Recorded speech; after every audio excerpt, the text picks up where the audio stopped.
नमस्कार दोस्तों, आदर्श technical classes में आपका हार्दिक स्वागत है।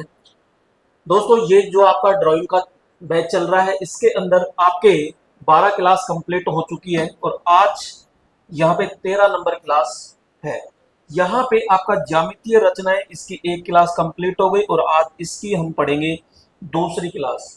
आपकी कंप्लीट जो 12 क्लास है वो प्लेलिस्ट पर है, तो आप वहां जाकर के पूरी क्लास देख सकते हैं, पूरा कंप्लीट बेच देख सकते हैं, थ्योरेटिकल मैटर से एक एक पॉइंट को आराम से समझ सकते हैं। आइए, और यहाँ पे आपको अच्छे से पता है दोस्तों कि 13 जून है वो एक ऐतिहासिक दिन बनने वाला है, क्योंकि दोस्तों 13 जून को 13 बड़े सरप्राइज आपके सामने आएंगे। इसमें से एक जो सरप्राइज है वो मैं अभी रिवील कर देता हूं, यानी कि YouTube पर एक 1.5 मिनट का दोस्तों वीडियो है, उसको आप अपने दोस्तों के व्हाट्सएप ग्रुप में 13 जनों को अगर भेजते हो, 13 व्हाट्सएप ग्रुप में भेजते हो, उसका स्क्रीनशॉट लेते हो और उसको आप 78 78 40 82 64 पर शेयर करके उसका स्क्रीनशॉट इस पर दोस्तों डाल दीजिए। तो वहां आपको इलेक्ट्रीशियन का ऑनलाइन पूरा जो कंप्लीट बेच है वो पूर्णतः बिल्कुल निःशुल्क आपको मिलेगा भैया। लेकिन आपको 13 जून को प्रातः 11 बजे दोस्तों आदर्श टेक्निकल क्लासेस यूट्यूब चैनल पर आपको लाइव रहना पड़ेगा, क्योंकि आपका जो नाम का अनाउंसमेंट होगा उस 13 कैंडिडेटों के बीच में आने वाला है, तो आप उस समय एक्टिव रहना ताकि बैच आपका एक्टिव रह सके। ठीक है, तो यहाँ पे ये तो मैंने एक बताया है कि 13 कैंडिडेटों को ऑनलाइन बैच मिलेगा, इसका मतलब अभी तो 12 गिफ्ट और बाकी है, तो उनमें क्या क्या होगा, बहुत ही ज्यादा धमाकेदार होने वाला है। तो यहाँ पे एक नहीं, पूरे 13 आपके बड़े गिफ्ट होंगे भाई। ठीक है, आइए अब हम टॉपिक की ओर आते हैं और यहाँ पे वर्त और रेखाएं, यानी कि कल हमने वर्त के बारे में अलग अलग चीजें पढ़ी और यहाँ पे हम आज देखते हैं वर्त और रेखाएं एक साथ। थोड़ी सी यहाँ पे हम देखें तो आपसे डायरेक्ट पूछे कि ये क्या है, तो साहब ये तो पूरा का पूरा सर्कल है, यानी कि वर्त होता है। दूसरी चीज हम ये कह दें कि यहाँ से ये बीच का क्या है, तो ये सेंटर होता है। और यहाँ पे अगर मैं ये कहूं कि सेंटर के बीचों बीच से यहाँ पे भाई, यहाँ से अगर मैं कोई रेखा खींचता हूं तो ये रेखा ये क्या होगी, तो इसको कहते हैं भाई हम व्यास। ये क्या है, व्यास। जबकि यहाँ पे गौर से देखो कि ये है हमारी परिधि और ये भी परिधि, तो परिधि से परिधि तक खींची गई रेखा, लेकिन शर्त यह है अगर केंद्र से गुजर जाती है तो वो व्यास तो होता है, लेकिन उसे आप सबसे बड़ी जीवा भी कह सकते हो। लेकिन 99% जो जीवा होती है वो केंद्र से कभी नहीं गुजरती, तो यहाँ पे हम ये कहते हैं कि ये क्या कहलाएगी, आपकी जीवा कहलाती है। दूसरी चीज हम कहते हैं कि कोई भी परिधि होती है और उस परिधि से कोई रेखा अगर स्पर्श करते हुए निकल जाए तो उसे कहते हैं स्पर्श रेखा। क्या कहते हैं, स्पर्श रेखा के नाम से जानते हैं। दोस्तों यहाँ पे ये आपकी जीवा हो गई, ये व्यास हो गया। एक लाइन और होती है आपकी ये, तो दोस्तों एक ऐसी रेखा जो स्पर्श रेखा को या परिधि को बिल्कुल आर पार दो भागों में काट दे, वो कहलाती है छेदिका। तो जरूरी नहीं यहाँ से गुजरे, ये यहाँ से आर पार गुजरती है तो ये भी क्या कहलाएगी, छेदिका होती है। तो इन सभी के बारे में हमने क्लियर आराम से एक एक चीज को पढ़ लिया है भाई। अब यहाँ पे थोड़ा सा हम यहाँ पे पूरा ये कंप्लीट कर लेते हैं। देखो, जैसे आपने कहा इधर रेखाएं हो गई, यहाँ पे परिधि पर बिंदु हो गया, यहाँ पे अंदर से गुजरती है और ये बाहर से गुजरती है। तो यहाँ पे हमने कहा कि भाई जीवा जो होती है, जीवा के कितने बिंदु, तो भाई एक और एक दो बिंदु है। क्या वो अंदर से गुजरती है, तो हम कहेंगे भाई अंदर से तो गुजरती है। क्या वो बाहर से गुजरती है, तो भाई बाहर बिल्कुल भी 1% नहीं है, इसलिए वो नहीं गुजरती है। नेक्स्ट है छेदिका। छेदिका का मतलब हो गया वह रेखा जो जो हमारा व्रत है उसको दो भागों में बांट दे, उसे हम क्या कहेंगे, छेदिका कहते हैं। और छेदिका के बोलो कितने बिंदु होते हैं, तो यहाँ पे दो बिंदु होते हैं। और अंदर की तरफ गुजरती है क्या, तो हम कहेंगे जी हाँ। वो कहेगा बाहर की तरफ गुजरती है क्या, तो हम कहेंगे जी हाँ। ये एक ऐसी रेखा है जो अंदर और बाहर दोनों जगह गुजरती है, अंदर और बाहर दोनों जगह भाई दोस्तों ये गुजरती है। नेक्स्ट है स्पर्श रेखा। स्पर्श रेखा यहाँ परिधि को टच करते हुए निकल जाती है, तो बोलो कितने बिंदु बने, क्योंकि एक बिंदु यहाँ बनेगा बस। दूसरी चीज यहाँ पे कहते हैं कि अंदर जाएगी क्या, नहीं। क्या बाहर जाएगी, बिल्कुल 100% बाहर गुजरती है। अब आते हैं दोस्तों हम चाप और अर्धवृत्त। चाप और अर्धवृत्त, यहाँ पे हमने कहा कि ये हमारा पूरा का पूरा भाई सर्कल है। जब ये सर्कल होता है ये, तो ये परिधि है। अब परिधि का अगर आप कोई भी हिस्सा लेते हो कि साहब मैंने तो ये हिस्सा ले लिया, बस ये हिस्सा ही आपका क्या कहलाएगा, चाप कहलाता है। मैं कहूंगा ये केंद्रक होता है यहाँ पे, और यहाँ पे कि चाप क्या है कि वृत्त की परिधि का एक अंश, यानी कि एक जो टुकड़ा होता है वही बोलो क्या कहलाएगा, आपका चाप कहलाता है। आपसे क्वेश्चन पूछ रहा है कि अर्धवृत्त, अरे तो भाई अर्ध का मतलब आधा और वृत्त का मतलब तो पूरा है, उसमें से आधा काट दो तो वो क्या कहलाएगा, अर्धवृत्त। तो यहाँ पे हमने सीधा सा कहा कि ये जो आपको दिखाई दे रहा है ये पूरा का पूरा, तो ये आपका क्या कहलाएगा भाई, अर्धवृत्त होता है। तो व्यास जो होता है, व्यास वृत्त को दो समान भागों में क्या कर देता है, विभाजित। आपसे क्वेश्चन पूछा जा सकता है निम्न में से कौन सी लाइन है, कौन सी रेखा है जो वृत्त को दो समान भागों में विभाजित कर देता है, तो वो क्या कहलाएगा, तो वो कहलाएगा व्यास।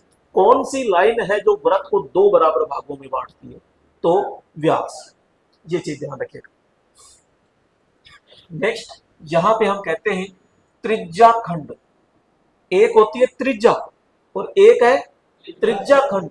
तो यहां पे हमने कहा कि भाई एक नहीं, कितनी, दो त्रिज्याएं और एक क्या होना चाहिए, चाप होना चाहिए। दोनों से घिरे वृत्त का जो क्षेत्र होता है उसे त्रिज्या खंड कहते हैं। मतलब सीधा सीधा सा है कि ये तो हो गया गोला, यहां पे ये हो गया हमारा केंद्र। अभी थोड़ी देर पहले पढ़ा कि ये जो परिधि है इसका कोई भी एक छोटा सा अंश ले लीजिए, टुकड़ा ले लीजिए, तो हमने कहा कि ये ले लिया, तो ये कहलाया हमारा क्या, चाप। ये टुकड़ा क्या कहलाएगा, चाप। अब लेना है क्या आपको, त्रिज्या, और त्रिज्या एक नहीं दो, तो हम कहेंगे त्रिज्या तो बिंदु से और परिधि तक की दूरी, बिंदु से परिधि तक की दूरी। अब दोस्तों ये अंदर का जो भाग है, अंदर का जो ये भाग है, ये छायांकित भाग दिखाई दे रहा है, इसी को कहते हैं हम त्रिज्या खंड, यानी त्रिज्याओं से बना हुआ छोटा सा टुकड़ा क्या कहलाएगा, त्रिज्या खंड। यानी कि यहाँ पे हम कहेंगे केंद्र से शुरू होता है, भाई कहां से शुरू होता है, ये केंद्र से शुरू होता है और यहाँ परिधि तक यहाँ आता है, तो ये पूरा का पूरा जो भाग कहलाएगा वो क्या कहलाएगा, आपका त्रिज्या खंड। यानी दो त्रिज्या एवं चाप से घिरे वृत्त के क्षेत्र को हम क्या कहेंगे भाई, त्रिज्या खंड कहते हैं। नेक्स्ट अब आता है वृत्त खंड। एक तो है त्रिज्या खंड और एक है वृत्त खंड। अब वृत्त का मतलब क्या है, तो हमने कहा कि भाई एक तो क्या आएगी यहाँ पे, जीवा, और एक क्या आएगा, चाप, और दोनों को अगर हम जोड़ दें तो बराबर में क्या नाम आएगा। इसका मतलब सीधा सा सीधा है, त्रिज्या खंड और यहाँ पे वृत्त खंड में मैं अंतर बताऊंगा। यहाँ पे सबसे पहले तो त्रिज्या खंड कहे तो इसका मतलब त्रिज्या है, और यहाँ पे वृत्त खंड में त्रिज्या शब्द आ रहा है क्या, इसका मतलब त्रिज्या नहीं आएगी, और त्रिज्या नहीं आएगी तो केंद्र का कोई रोल नहीं, क्योंकि त्रिज्या तो तब बढ़ेगी जब केंद्र और परिधि दोनों हो। तो यहाँ पे केवल वृत्त कह रहा है, वृत्त खंड, वृत्त का खंड, खंड का मतलब टुकड़ा। तो यहाँ पे हमने कहा कि ये ले लो साहब, ये छोटा सा टुकड़ा, यहाँ पे केवल ये, तो इसमें क्या क्या आया, तो हमने कहा एक बिंदु तो ये रहा और एक बिंदु ये रहा। तो अगर मैं इस टुकड़े की बात करूं तो इसे तो कहते हैं चाप और चाप, और यहां पे ये जो अंदर का ये हरी रेखा है ये क्या है, जीवा। इसका मतलब हो गया चाप प्लस जीवा से मिलकर के जो अंदर का क्षेत्रफल होता है, यानी ये क्षेत्रफल, ये क्या कहलाएगा, वृत्तखंड कहलाता है। तो हमने कहा कि भाई एक तो जीवा और एक चाप से घिरे वृत्त के क्षेत्र को वृत्तखंड कहते हैं। त्रिज्या खंड अलग है और वृत्तखंड अलग है। तो यहाँ पे हमने कहा कि ये केंद्र, केंद्र से हमको कोई मतलब नहीं है, चाहे 45 डिग्री हो चाहे 30 डिग्री हो, हमको कोई मतलब नहीं है। हमने तो ये कहा कि ये परिधि और ये भी परिधि, परिधि से परिधि तक की जो दोस्तों रेखा खींची जाती है वो तो कहलाई जीवा। और यहां से इस पर ये जो रेखाएं होती है ये होता है चाप। और ये जो अंदर का जो भाग दिखाया गया है यही कहलाएगा क्या, इधर नहीं दिया ना, तो इधर यहाँ पे हम सीधा कहेंगे वृत्तखंड। यहाँ पे ये वृत्तखंड हो जाता है। क्लियर है यहाँ पे? आइए अब यहाँ पे क्षेत्रों की पहचान करो। यहाँ पे दोनों एक साथ ले लिए मैंने। इसमें तो केंद्र है, इसमें केंद्र है क्या? नहीं है। अरे नहीं है तो बढ़ा लो, कोई दिक्कत नहीं है, लेकिन कोई काम ही नहीं आ रहा। हम ये कह रहे हैं देखो भाई, यहाँ पे ये परिधि, तो ये भाग कहलाएगा, बताओ क्या, चाप। ये क्या कहलाएगा? तो इधर भी देखो गौर से, ये परिधि का एक बिंदु, ये परिधि का एक बिंदु, और ये जो भाग है ये क्या कहलाएगा? चाप। ठीक है, दोनों चाप हो गए। अब दूसरी चीज यहाँ पे लो कि साहब केंद्र से और परिधि तक की दूरी जो होती है वो क्या कहलाएगी भाई? तो यहाँ पे हम कहेंगे ये कहलाती है त्रिज्या। तो एक नहीं कितनी, तो इसमें दो त्रिज्याएं हो गई। और इसमें परिधि से परिधि तक की जो होती है वो क्या कहलाएगी? जीवा। तो ये तो क्या है? जीवा। जबकि ये क्या है? रेडियस कितनी आनी चाहिए? तो दो तो त्रिज्या, यानी दो तो त्रिज्या प्लस में एक चाप होगा, बराबर में ये जो क्षेत्र होता है ये क्षेत्र क्या कहलाएगा? त्रिज्या खंड कहलाएगा भाई। क्या कहलाएगा? त्रिज्या खंड कहलाएगा। और ये जो अंदर का भाग दिखाई दे रहा है ये क्या कहलाएगा? तो ये आपका वर्तखंड कहलाता है, यानी कटा हुआ किनारा, आकार या केंद्र से अलग। तो यानी कि ये जो पूरा भाग दिखाई दे रहा है ये इधर से ये तो केंद्र से होता है। तो हम सीधा सीधा ये कहते हैं, अब ये किसके आकार में आ गया? पिज्जा स्लाइस आकार में आ जाता है, केंद्र से शुरू होता है। ठीक है, अब इसका जो होता है ये भैया अलग अलग में होता है। चाहे तो आप तरबूज कह दो, तरबूज का कटा हुआ भाग, तरबूज खाते हो नहीं खाते हो, तो ये चीजें इसमें होती है। तो एक है यहाँ पे स्पर्श रेखा, एक है छेदिका, एक है त्रिज्या खंड और एक है वृत्तखंड। तीनों में क्या है साहब? स्पर्श रेखा। स्पर्श रेखा तो सीधी सी है कि साहब हमारा वृत्त होता है और वृत्त के किसी एक बाहरी जो परिधि होती है उसको टच करते हुए निकल जाए, वो आपकी क्या कहलाएगी? स्पर्श रेखा। यानी वृत्त को केवल एक बिंदु पर स्पर्श करती है स्पर्श रेखा। छेदिका क्या है? वृत्त को दो बिंदुओं पर काटती हुई बाहर निकल जाए, मतलब ये, तो ये दो बिंदु, तो दो बिंदुओं पर काटते हुए बाहर निकल जाए वो क्या कहलाएगी? छेदिका होती है। त्रिज्या खंड क्या है? तो यहाँ पे त्रिज्या खंड कहेंगे कि केंद्र केंद्र निर्माण के लिए दो त्रिज्या और एक चाप आवश्यक हो। ये केंद्र, दो त्रिज्या है और एक ये चाप, तो ये जो भाग होता है ये त्रिज्या खंड कहलाता है। दूसरा हम कहेंगे वृत्तखंड। तो के निर्माण के लिए एक जीवा हो, तो भाई इसके निर्माण के लिए यहाँ पे एक तो ये चाप हो गया यहाँ और एक जीवा हो गई, तो ये केवल। ठीक है, तो यानी त्रिज्या खंड के निर्माण के लिए किस किस की आवश्यकता पड़ी? दो त्रिज्या और एक चाप। और वृत्तखंड के लिए किस किस की आवश्यकता पड़ी? एक जीवा और एक चाप की आवश्यकता होती है। ठीक है, वृत्त की यह ज्यामितीय ड्राफ्टिंग हो, चाहे गियर कटिंग हो या मोटर डिजाइन आदि का मुख्य आधार माना जाता है। अब यहाँ पे थोड़ा सा और हम देखते हैं कि यहाँ पे इसके अंदर आपसे कहा गया कि इसके अंदर क्योंकि विभिन्न रेखाएं यहाँ पे देखने को मिलती है, तो यहाँ पे केंद्र, तो वृत्त का मध्य का भाग, यानी कि एक ही के अंदर ही हम देखो कितनी सारी चीज पड़ेगी। अगर ये जो भाग है ये क्या है? तो हम सीधा सा कहेंगे साहब ये क्या कहलाएगा आपका केंद्रक, ये केंद्र हो गए। दूसरी चीज, त्रिज्या केंद्र से परिधि तक की दूरी होती है, यानी कि हम कहेंगे कि त्रिज्या कौन सी होगी, तो भाई हम मान लेते हैं कि यहां से और यहां तक की ये जो है ये क्या कहलाएगी, त्रिज्या कहलाएगी। दूसरी चीज कहते हैं व्यास। अब ये व्यास क्या है, तो हम ये कहते हैं कि देख भाई यहां से और यहां तक ये बिल्कुल लाल वाली जो रेखा है सेंटर से गुजरे, तो यहाँ पे केंद्र से गुजरने वाली सबसे लंबी जीवा ही क्या कहलाती है, व्यास कहलाती है। तो यहाँ पे हम सीधा सा कह देंगे ये व्यास होता है, और व्यास को डायमीटर कहते हैं यानी डी कहते हैं। दूसरी चीज हम कहते हैं कि ये 2r होता है, यानी दो त्रिज्याओं का योग। दूसरी चीज हम कहते हैं इधर कि जीवा, जीवा क्या है, तो भाई परिधि के दो बिंदुओं को मिलाने वाली रेखा, यानी कि हमने कहा कि एक ये पॉइंट और एक ये पॉइंट, और इन दोनों को मिलाने वाली जो ये जो रेखा होती है पीली वाली, ये क्या कहलाएगी, जीवा कहलाती है।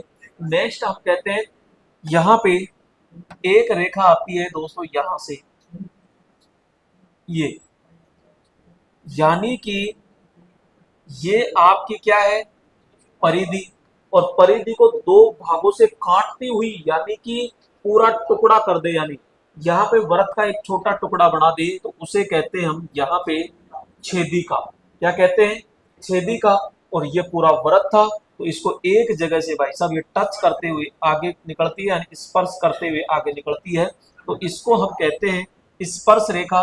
तो वृत्त को केवल एक ही बिंदु पर छूने वाली बाहरी जो रेखा होती है वो बोलो क्या कहलाएगी, यहाँ पे स्पर्श रेखा कहलाती है। दूसरी चीज, एक होता है इसमें चाप। तो चाप क्या होता है, यहां से यहां तक ये जो भाग काटा गया है ये तो ये अंदर का नहीं, केवल ये जो परिधि का एक जो भाग है केवल वो क्या कहलाएगा, ये। लेकिन आपसे ये पूछ ले कि यहाँ पे कि ये जो अंदर का ये जो मैंने छायांकित भाग बना दिया है ये भाग क्या कहलाएगा, तो यहाँ पे हम कहेंगे ये क्या कहलाएगा, इसे कहते हैं वृत्तखंड। इसे क्या कहेंगे हम, वृत्तखंड। इसे वृत्तखंड हम कहते हैं। अगर मैं आपसे एक बात और पूछ लूं इसमें कि यहाँ पे कि ये जो मैं छायांकित भाग बना रहा हूं यहाँ पे, क्योंकि इसमें यहां से यहां तक एक त्रिज्या, यहां से यहां तक एक त्रिज्या, ये हो गया चाप, तो बोलो ये क्या कहलाएगा, तो ये कहलाता है त्रिज्या खंड, ये त्रिज्या खंड। अब सोचो इसमें कितनी सारी चीजें एक साथ एक पन्ने में मैच खा गई। क्योंकि दोस्तों ध्यान रखना, यहाँ पे जो भी करेक्शन होता है मैं यहाँ पे सही करा देता हूँ।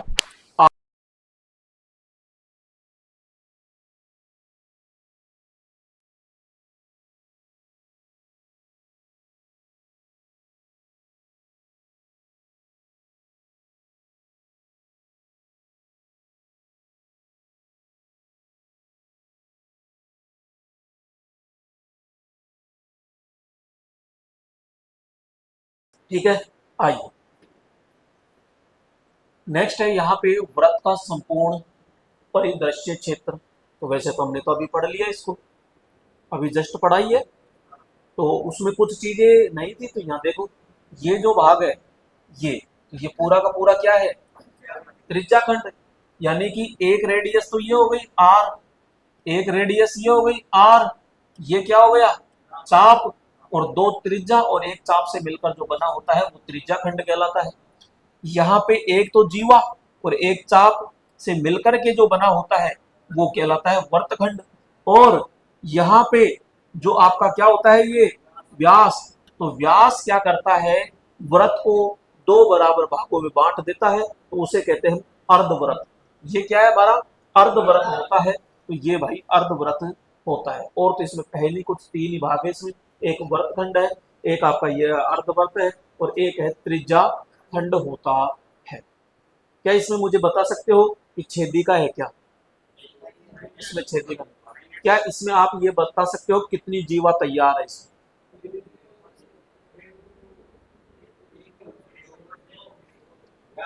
दो। तो मेरे को तो ये एक नजर आ रही है जीवा।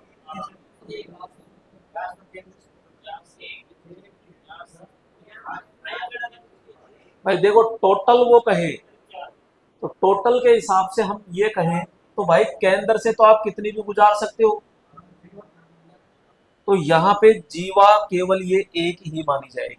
हाँ वो डायरेक्ट ये कहे कि सबसे बड़ी कौन सी मानी जाती है, तो हम कह देंगे व्यास ही सबसे बड़ी जीवा है। ठीक है, यहाँ पे अब इसमें डायरेक्ट ये पूछे कितने व्यास नजर आ रहे हैं, गल्ला से कतेक दिल्ली बता, इसका मतलब गल्ला का मतलब तो अनंत हो गए। इसका मतलब एक तो ये आर पार गया, एक दो, एक ये तीन और एक ये चार। अभी चार को तुम गल्ला कह दो तो एक अलग बात है। तो ये चीज त्रिज्याएं अनेक बन जाती है, एक दो तीन चार पाँच छह सात, आठ हो गई क्या? कौन सी छूट गई? ये छूट गई, तो आठ त्रिज्याएं हो गई है। ठीक है, स्पर्श रेखाएं है नहीं। अब आते हैं दोस्तों यहाँ पे कुछ अलग पॉइंट पर। तो यहाँ पे आप लेते हैं अब बहुभुज। बहुभुज की बात करते हैं तो उससे पहले यहाँ पे हम लेते हैं एक तो त्रिभुज और एक लेते हैं यहाँ पे हम चतुर्भुज। नाम से पता चल रहा है ये तो त्रिभुज, तीन भुजाओं से बनी आकृति, चाहे वो आडी हो, चाहे टेढ़ी हो, चाहे सम हो, चाहे विषम हो, कैसा भी हो, लेकिन तीन भुजाओं से या तीन रेखाओं से या तीन लाइनों से बनी आकृति क्या कहलाएगी? त्रिभुज कहलाती है। तो परिभाषा सीधी सी है कि तीन रेखाओं से घिरी आकृति बोलो क्या कहलाएगी? त्रिभुज कहलाती है। तीनों कोणों का योग आंतरिक कोणों का, अंदर के तीनों कोण ये कितने का? 60 का, ये भी 60 का, लेकिन ये भी 60 का। लेकिन ये 60-60 तो तब आएगी जब सम त्रिभुज होगा। तो जरूरी नहीं होता, मैंने समी बोला है, समकोण नहीं कहा। तो यहाँ पे जब समान हो तो जरूरी नहीं होता कि ये समान ही हो, बस ये है कि कैसे भी जोड़ो, एक दो और तीन, इन तीनों का योग है वो कितना आएगा? 180 डिग्री आता है। हाँ अंदर का। यहाँ पे हम कहते हैं चतुर्भुज। चतुर्भुज आकृति, इसका मतलब है चतुर्भुज यानी चौकोर। चतुर्भुज यानी चौकोर और भुज का मतलब है भुजाएं। तो भाई एक दो तीन चार, यानी कि इसमें कितनी भुजाएं? चार भुजाओं से बनी आकृति बोलो क्या कहलाएगी? तो चार सरल रेखाओं से बनी बंद आकृति, ये नहीं कि एक दो तीन चार, ये चतुर्भुज है। तो भाई मिलाना पड़ेगा, बंद आकृति क्या कहलाएगी? यहाँ पे चतुर्भुज कहलाती है। और चारों कोणों का जो योग होता है वो हमेशा कितना होगा? 360 होता है। यहाँ पे 180 होता है, 180 वाला तो त्रिभुज, और 360 वाला हमेशा क्या कहलाएगा? यहाँ पे चतुर्भुज कहलाता है। पहला पढ़ते हैं यहाँ पे त्रिभुज, और त्रिभुज का वर्गीकरण करते हैं। तो एक तो भाई किसके आधार पे करेंगे? कोण के आधार पे होगा, और एक किसके आधार पे होगा? भुजाओं के आधार पर होता है। तो यहाँ पे त्रिभुज बोलो कितने प्रकार के? दो प्रकार के।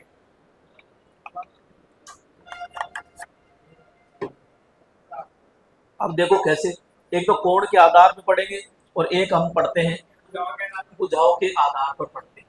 तो यहाँ पे भाई कोण के आधार पर हम कहते हैं न्यून कोण त्रिभुज। एक तो कोण पढ़ा था, अब हम पढ़ रहे हैं त्रिभुज कोण के आधार पर। तो न्यून कोण, न्यून का मतलब क्या होता है? न्यून कोण, भाई कोण तो पढ़ लिया ना।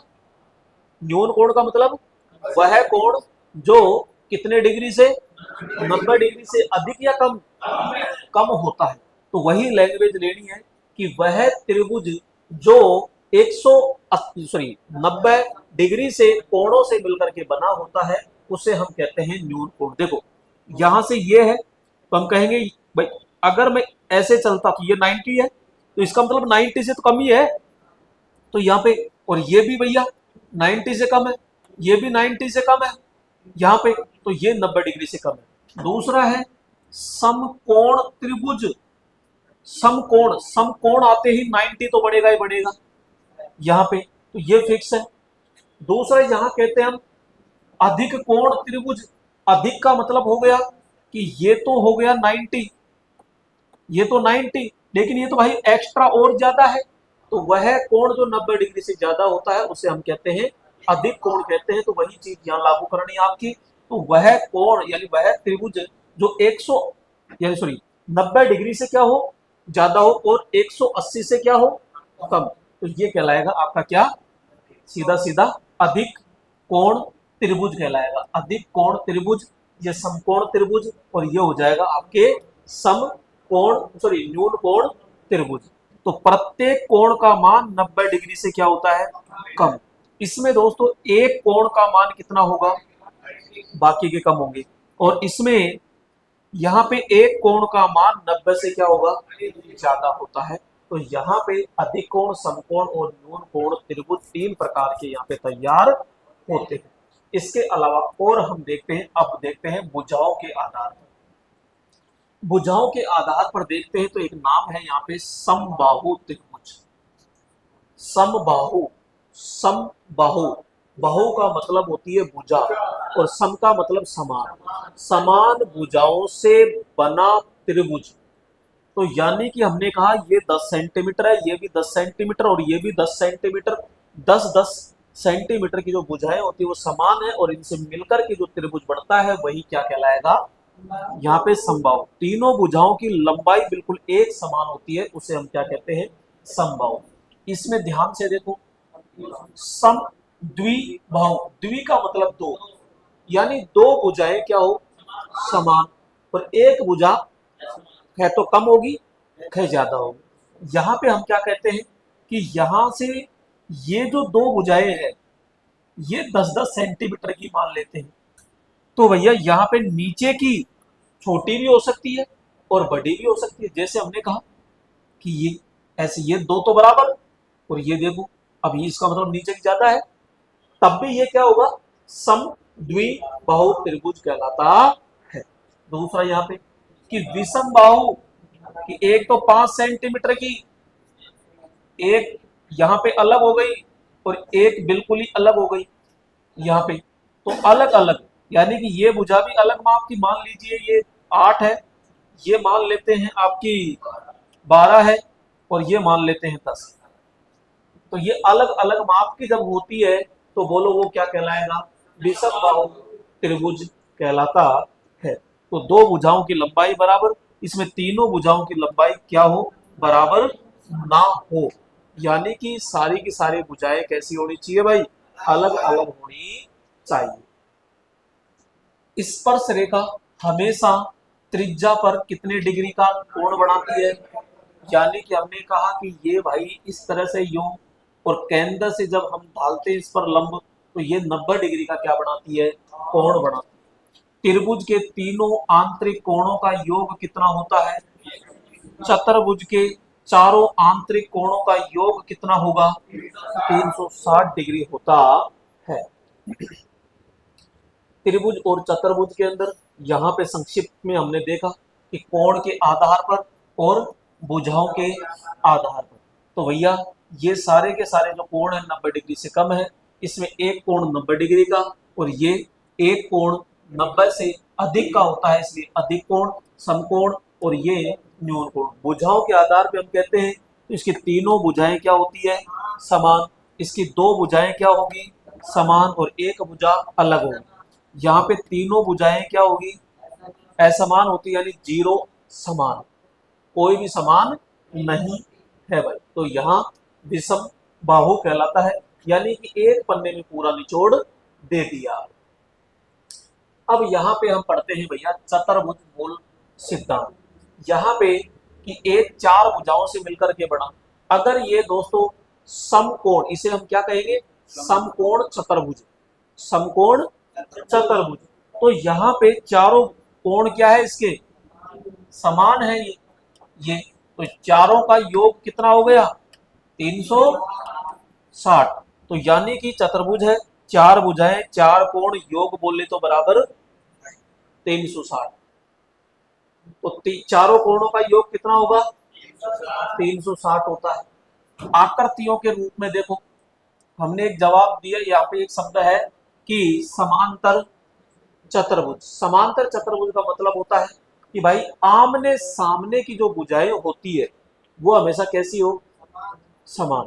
तो ये भुजा आमने सामने यानी ये बिल्कुल सेम है, ऐसे कैसे, और ऊपर की देखो ऊपर की भी तो बिल्कुल सेम है।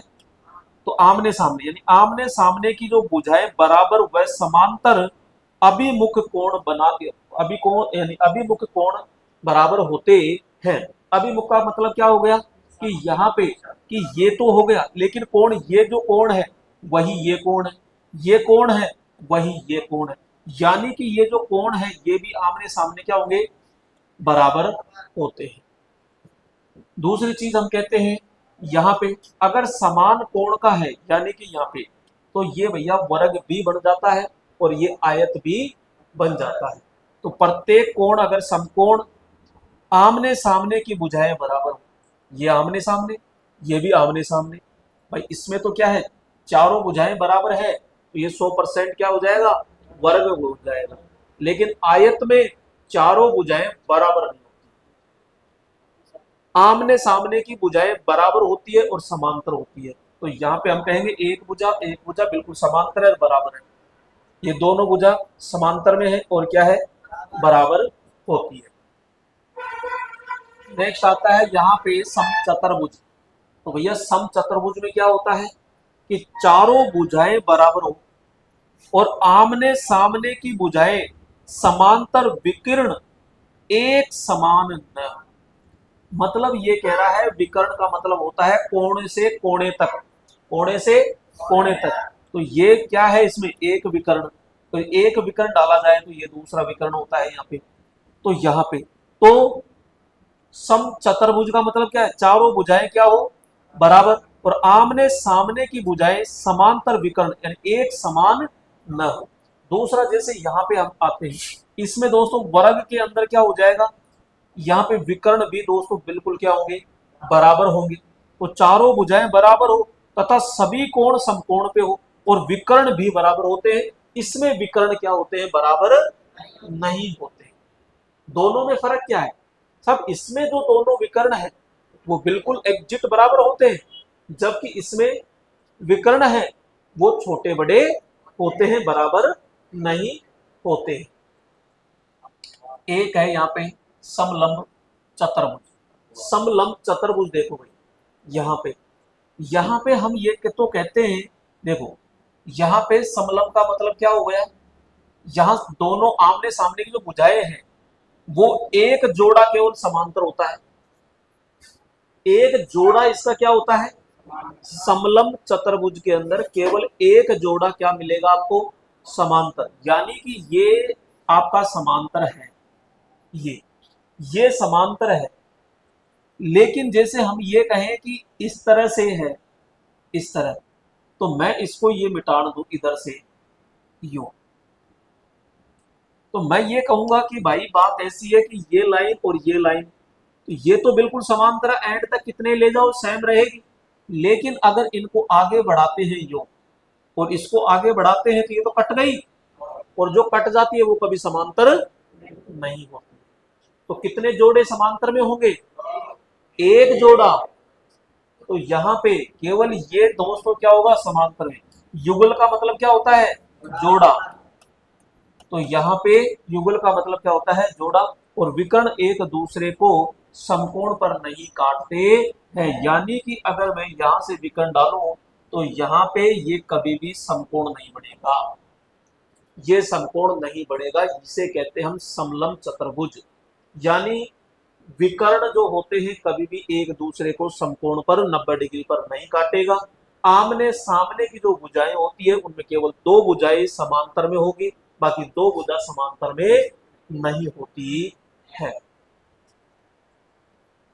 अब देखो यहाँ पे एक शब्द है वर्ग एक है, आयत एक है, समचतुर्भुज एक है, समांतर चतुर्भुज और एक है समलंब चतुर्भुज। सारे के सारे चतुर्भुज है। सभी भुजाएं बराबर है क्या, बस इसमें से पूछना है। वर्ग तो हम कहेंगे बिल्कुल बात सही है कि वर्ग के अंदर कैसी आकृति मिलेगी आपको, ये आकृति मिलेगी। दूसरा कह रहा है आयत, तो आयत की चारों भुजाएं, ये कह रहा है सभी भुजाएं बराबर है क्या, नहीं। ये कह रहा है समचतुर्भुज, समचतुर्भुज तो बिल्कुल हम कहेंगे समचतुर्भुज, क्योंकि समचतुर्भुज एक प्रकार का वर्ग ही होता है, तो यहाँ पे बराबर होगा। समांतर चतुर्भुज, समांतर चतुर्भुज में भाई देखो समचतुर्भुज और समांतर चतुर्भुज दोनों में अंतर होता है। तो यहाँ पे समांतर का मतलब हो गया कि जैसे आयत है तो ये, तो इसकी चारों भुजाएं बराबर है क्या, नहीं। और यहाँ पे समलंब, ये आपने अभी देखा कि जैसे ऐसे, यह केवल दो भुजाएं इसमें समांतर में है, बाकी दो भुजाएं समांतर में नहीं है। तो इसमें केवल दो ही एक ऐसे हैं जैसे वर्ग और एक आपका समचतुर्भुज, जिसकी चारों भुजाएं, सभी भुजाएं क्या होती है, बराबर होती है। अब आते हैं आमने सामने समांतर होते हैं क्या। वर्ग में तो हम ये कहेंगे कि साहब 100% आमने सामने जो है वो बिल्कुल बराबर, अपोजिट बराबर क्या समांतर होते हैं, बात सही है। इसमें ये भी समांतर होते हैं, इसमें समचतुर्भुज है होते हैं, इसमें समांतर है बिल्कुल, इसमें भी होते हैं। लेकिन इसमें सभी चीजें समांतर होती है कि केवल एक युगल क्या होगा, समांतर में होगा, यानी एक जोड़ा समांतर में होता है, बाकी नहीं। इसमें ये कह रहा है सभी कोण 90 डिग्री होते हैं क्या, तो हम कहते हैं भाई 90 डिग्री इसमें होते हैं सभी, यहाँ पे। दूसरा हम कहते हैं आयत, बिल्कुल आयत के अंदर भाई सारे के सारे 90 डिग्री होते हैं। नेक्स्ट है समचतुर्भुज, समचतुर्भुज में 90 डिग्री पूरे, ये कह रहा है सभी, तो सभी नहीं होते।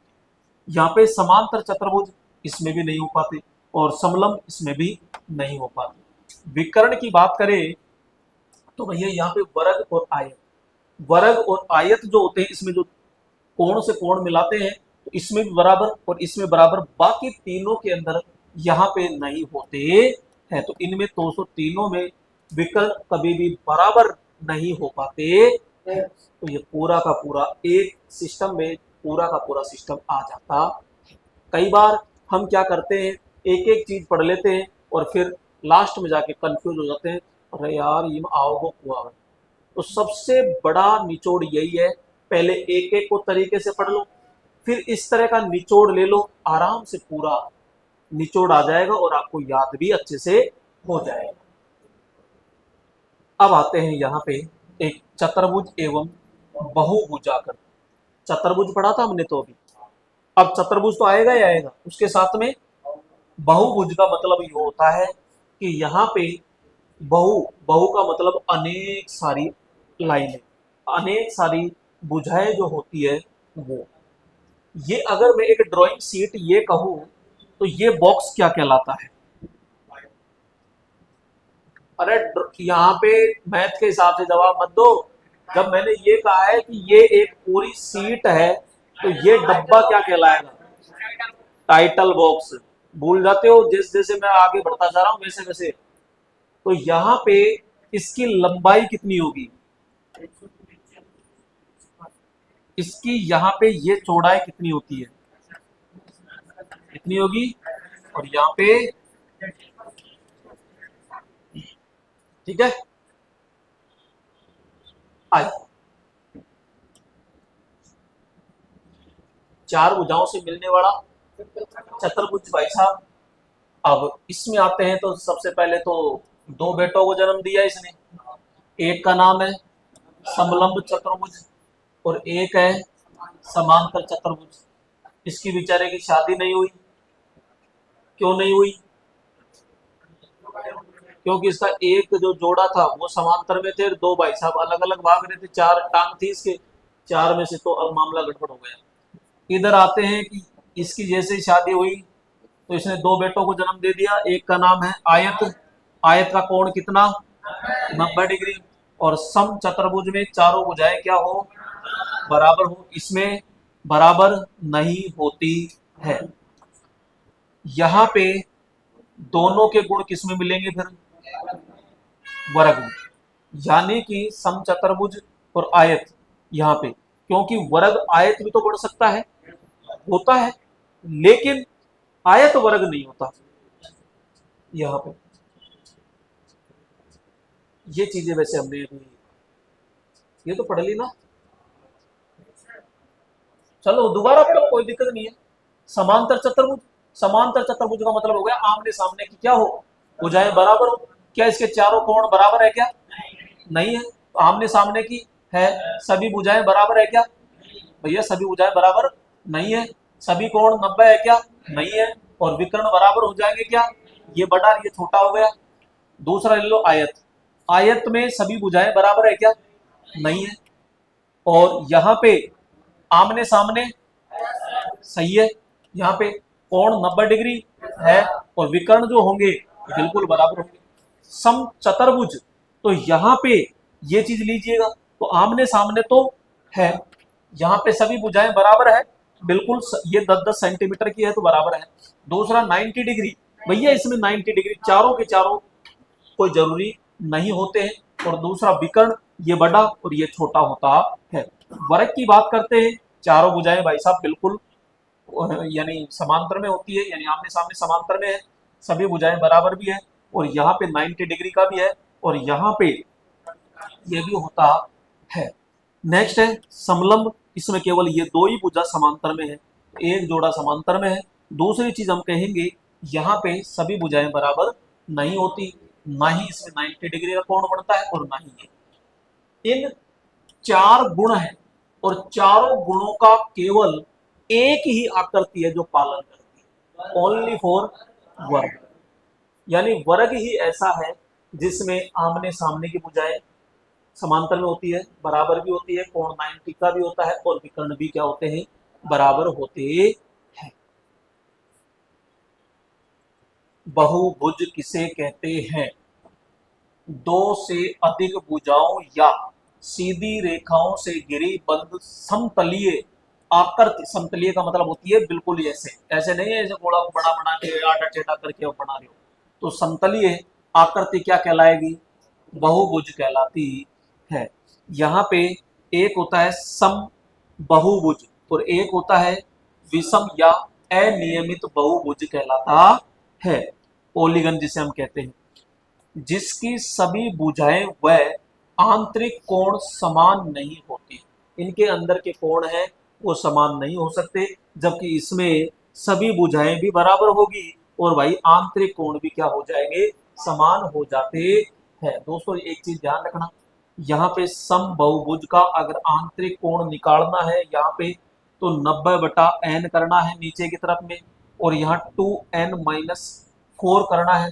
अब ये n का मतलब क्या होता है, जैसे बहुभुज की भुजाएं की संख्या कितनी है, चतुर्भुज, पंचभुज, षष्ठभुज, सप्तभुज, अष्टभुज, तो जितने भुज होते हैं वो n है।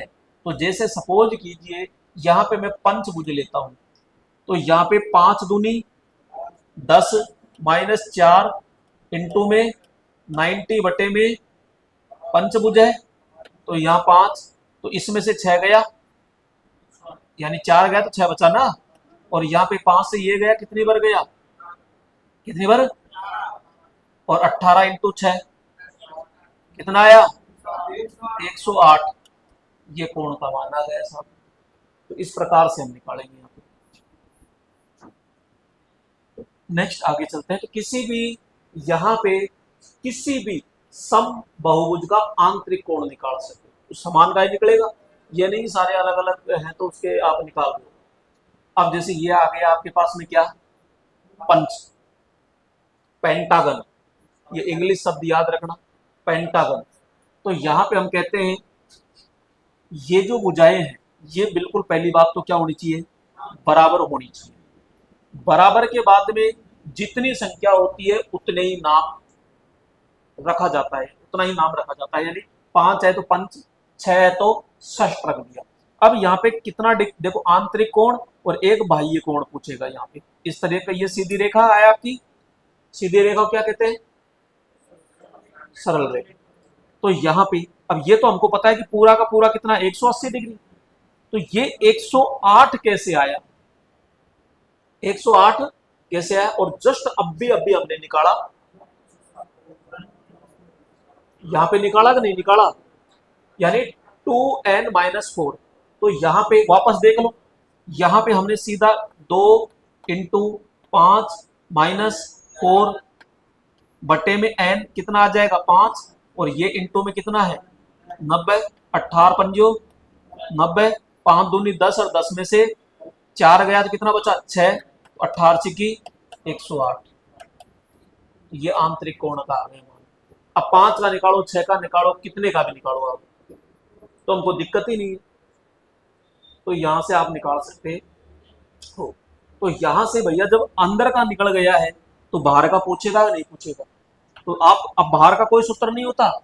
जब ये याद है कि 180 है टोटल, 180 में से 108 घटा तो बचा कितना, बस। तो यहाँ पे सम पंचभुज की दो संलग्न भुजाओं, यानी दो संलग्न का मतलब है दो साथ में जो जुड़ी होती है ना, उसका भुजाओं के संदर्भ में रेखा से 72 डिग्री पर होती है और आंतरिक कोण कितना हो जाता है 108। अब ये कोई सा ही पूछ लो, सारे के सारे कितने मिलेंगे आपको 108 का मिलेगा। इधर हम बात करो, इधर तो यहाँ पे 120 आएगा, कैसे होगा वही आप इसमें आराम से रख सकते हो कि 2n-4 याद रखो बस, 2n-4 इंटू में आपको क्या करना है 90 बटे में n करना है। तो यहाँ पे क्या सूत्र लगाया आपने 2n-4, यहाँ 90 और नीचे n, तो अब लेना है 6, 2 इंटू 6 -4 और यहाँ पे 90 बटे में 6, 6 दूनी 12। अब ज्यादातर हम गलती कहाँ कर बैठते हैं, 6 में से 4 गया 2, 2 दूनी 4, ये गलतियां अक्सर हो जाती है ना चाहते हुए भी। तो पहले अब देखो ऐसे तो कितना आया 4 ही आया, लेकिन अब ऐसे कितना आएगा 6 दूनी 12 और 12 में से 4 घटाया 8, कितना अंतर आ गया। तो यहाँ पे कितना आ जाएगा, यहाँ पे हम सीधा कहें 8 बटा 6 इंटू में 90। अब काटा पीटी आराम से कर लो, ये 3 हो गया, ये 4 हो गया, ये 3 30 हो गया, तो 120 हो गया सीधा। तो ये 120 हो गया, ये आपका 180, 180 में से 120 घटाया तो 60 बचता। तो यहाँ पे समषष्ठभुज की दो बराबर संलग्न भुजाएं के संदर्भ में रेखा से 60 डिग्री पर झुकी होती है, यानी कि ये इस रेखा से ये झुक रही है इधर की तरफ, ये झुकी होती है और आंतरिक कोण पर 120 डिग्री होता है। चतुर्भुज, एक विकर्ण, समलंब, बहुभुज और यहाँ पे पैरामीटर्स। तो यहाँ पे बहुभुज में जैसे हमने कहा वर्ग एकमात्र ऐसी आकृति है जिसमें आयत और समचतुर्भुज दोनों के गुण धर्म मिले होते हैं। किसमें, वर्ग में। विकर्ण में केवल आयत और वर्ग ही है जिनके विकर्ण एक दूसरे के क्या होते हैं, बिल्कुल किस किस के होते हैं, आयत और वर्ग के ही विकर्ण एक दूसरे के क्या होते हैं, बिल्कुल बराबर होते हैं। समलंब की पहचान क्या है, तो हम कहेंगे भाई इसमें तो केवल एक ही जोड़ा होता है जो आमने सामने यानी समांतर होता है और इसकी भुजाएं यानी कोण बराबर बिल्कुल भी नहीं होते। बहुभुज सूत्र का उपयोग तो यहाँ पे हम कहते हैं समबाहुभुज का आंतरिक कोण ज्ञात करने के लिए होता है 2n-4 इंटू में 90 और बट्टे में क्या जाएगा n, सूत्र से निकाला जाता है। यहाँ पे ड्राफ्टिंग पैरामीटर्स होता है, तो यहाँ पे कोई भी निर्माण करना है, कंस्ट्रक्शन बनाना है तो के लिए संदर्भ रेखा रेफरेंस लाइन से पंचभुज यानी 72 और षष्ठभुज यानी 60 डिग्री का कोण बनाता है। अब आते हैं आगे, यहाँ पे बहुभुज, तो बहुभुज के ही हम चल रहे हैं। यहाँ पे एक साथ अगर हम लेते हैं तो भैया एक तो ये तो क्या हो गया पंचभुज, एक क्या हो गया षष्ठभुज, एक क्या हो गया सप्त, अष्ट, अष्ट का मतलब है 1 2 3 4 5 6 7 8। अब चलो इसका देखो आंतरिक कोण कितना होता है, नहीं पता साहब, नहीं पता तो हमको तो ये तो पता है कि 2n-4 बटे में 90 बटे में n कितना है 8, तो 8 दूनी 16 -4 इसका मतलब 12, 12 इंटू 90 बटे में 8, तो यहाँ पे 4 दूनी 4 तिया और ये 45, कितना हो गया 135, तो ये 135 डिग्री। तो क्या सबके निकाल सकते हैं क्या, यानी कि यहाँ पे 9 भुज आ गया, 10 भुज आ गया, 1 का 10 यानी 11 हो गया, ये 2 10, यहाँ पे 12 हो गया। अब इसमें 12 है तो यहाँ पे 8 4 आकृति ऊपर 4 नीचे, 8 हो गई, आठों के तो आंतरिक कोण और आठों के बाह्य कोण आराम से निकाल सकते हैं। बस एक आपको सूत्र याद रखना है, 2n-4 90/n। और कोई तरीका याद है आपको तो वो रख लो चाहो तो। कई बार हम क्या करते हैं कि 3 4 आकृति के याद रख लेते हैं, हम 3 4 आकृति के याद रख लेते हैं, बस पूछोगे बस हुई, और वो हमारे साथ धोखा कर जाता है। गलती से आपने सपोज करो चौकोर का रख लिया, पंचभुज षष्ठभुज, और यहाँ पे जैसे 9 भुज का पूछ लिया, वहां अपनी बट्टी बुझ जाती है फिर। अरे यार मैं 4 याद कर तो या ही तो याद करे तो, और वही मामला गड़बड़ हो गया। तो तुम करते क्यों, यह 9 है तो 9 दूनी 18 हो गया, -4 इंटू में 90, और यहाँ पे ये 9, तो 9 से 9 गया 10, 18 में 4 गया 12, और ये 120 डिग्री का हो गया। इस तरह आराम से निकाल सकते हो। गलत हो गया क्या, 9 दूनी 18, 18 में 4, अच्छा ये थोड़ा सा घटाने में दिक्कत है, 140। क्लियर यहाँ पे। अब आते हैं थोड़ा सा यहाँ पे, वैसे हमने पढ़ी लिया सप्तभुज और अष्टभुज, वही चीजें हैं, आराम से हम सीधा सीधा फॉर्मूला लगाएंगे और निकालते जाएंगे। यहाँ पे अंदर का आ जाएगा कितना भाई, निकाल के चेक करना, यहाँ पे 128.5, और यहाँ पे इधर जो झुका होगा वो कितना आ जाएगा 51.5, इधर का कितना आ जाएगा, ये किसमें है, ये आपका अष्टभुज में, अभी जस्ट हमने निकाला ये तो। इसी प्रकार यहाँ पे आपका 9 भुज और इधर आपका 10 भुज, सप्त अष्ट 9 10, कितनी भुजाएं, सप्त बोले तो 7, अष्ट बोले तो, अरे 9 बोले तो, और 10 बोले तो। कोण, आंतरिक कोण तो ये है 128.5, 135, 140 और 144।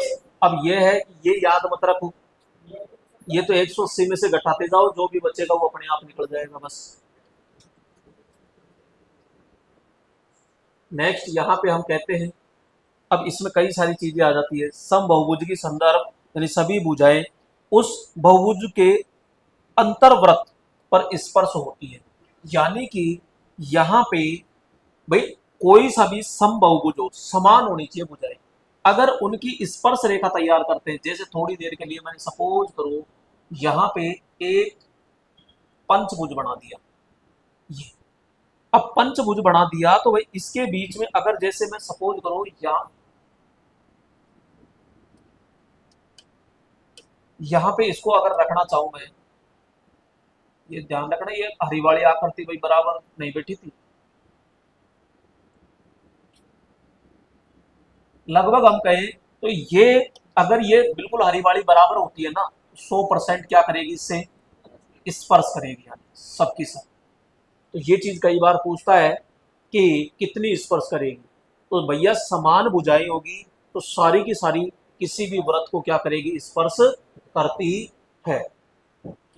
सम बहुभुज के सभी कोण, कोणे या शीर्ष बिंदु उस बहुभुज के परिवृत्त की परिधि पर स्थित होते हैं, यानी कि हम कहते हैं कि ये इस प्रकार से यहाँ पे ये जो कोण होंगे वो यहाँ पे आपके केंद्र से कोण पर स्थित होते हैं। आंतरिक कोण का योग, तो ये हमने देख के लिया, ये क्या कर दिया भाई, ये गायब कहाँ कर दिया, एन। एक मिनट एक मिनट, आंतरिक, अच्छा योग पूछ रहा है। देखो ये बिल्कुल सही है भाई, आंतरिक कोणों का योग पूछे और एक ये पूछ रहा है प्रत्येक आंतरिक कोण, प्रत्येक, ये तो टोटल पूछ रहा है, क्योंकि हम एन का भाग क्यों दे रहे हैं, प्रत्येक का निकालने के लिए। एन का नहीं देंगे तो टोटल आ जाएगा, और प्रत्येक का आपको निकालना है तो उसी संख्या का भाग दे दो, जैसे पंचभुज है तो 5 का भाग दे दो, अपने आप बराबर में बट जाएगा। सप्त का है तो टोटल निकाल लिया, फिर 7 का भाग दे दो। तो यानी कि आपको आंतरिक टोटल योग निकालना है, तो 2n-4 इंटू में 90 कर दो, और प्रत्येक कोण का निकालना है तो संख्याओं का भाग दे दो, 5 है तो 5 का, 7 है तो 7 का। बाह्य कोणों का योग 360 डिग्री होता ही होता है। यहाँ किसी भी बहुभुज के सभी बाह्य कोणों का योग कितना होता है, हमेशा 360 होता है। और आंतरिक व बाह्य कोण संबंध में बहुभुज का आंतरिक कोण व बाह्य कोण का योग 180 डिग्री पे होता है।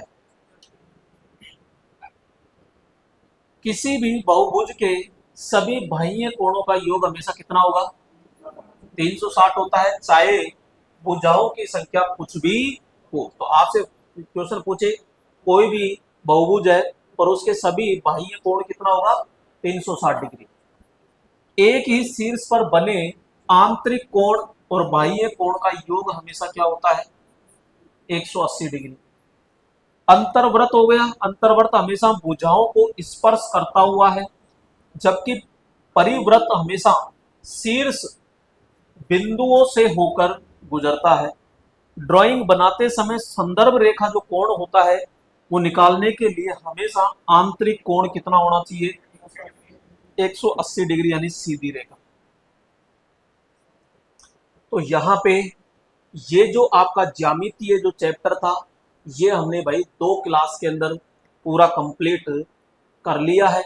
यहाँ पे वैसे भाई दोस्तों इसमें बहुत सारा मैटर है, तो वो तो मैं क्लियर नहीं करा पाऊंगा, लेकिन लगभग लगभग जितना जो बेस होता है ड्राइंग के हिसाब से वो मैंने इसमें करवाने की कोशिश की है। ठीक है भाई, फिर नेक्स्ट क्लास में फिर मुलाकात करते हैं, तब तक धन्यवाद।